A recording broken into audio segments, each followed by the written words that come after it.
Hi, people. I just bought this Keurig that was not working.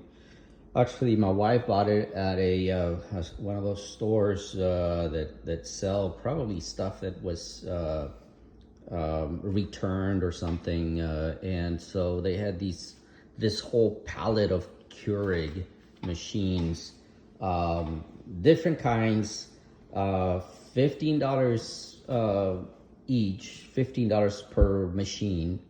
And so my wife said, hey, I'm gonna buy this one, and if it works, great. If it doesn't, we just lost 15 bucks. Well, my wife doesn't work and wasn't working when I was working, so I was a breadwinner. Now I'm retired, and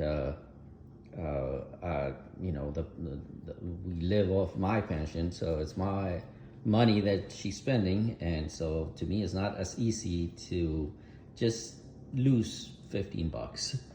So that I want to make this video because the fix-up was so simple.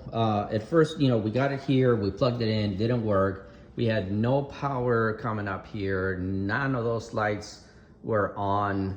The machine basically was not getting any power. I went ahead and opened it up. I did some research first, and I found that there's one little thing that causes this, and so without further ado, I will show you what the problem is or was in my my machine. So as you can see inside the machine, and I got the light coming. I'm gonna put this thing right there so I don't get that light. All right, so this is the machine. I opened it up. I'll tell you how to open it up. It's simple, but and I have it like this because I already made me a cup of coffee and everything. I ran 2 cups of water through the machine first to clean it, and then I made me a glass of coffee, a cup of coffee. But you can see in there in the middle, there's the coil that heats up the water that makes your coffee. Well, on top of that, you will see that round white thing that has wires on each side of it. So it's basically a circle, a white circle with wire coming in on one side, another wire coming in on the other side, and you can see that there is a hole in the middle. Well, that hole in the middle, what that thing is, it is a thermostat. It's a thermostat breaker. So when the water goes above 200 degrees, that thing pops, and the circuit breaker stops, and no electricity can go through, and therefore your machine doesn't get any power. So the simple thing is that little hole right there is a reset button. So basically what I did is I went and grabbed a paper clip and opened it up like this, like so, and then I used it to push in there, and lo and behold, that made it work very quickly. So very easy fix. To remove the cover, basically is four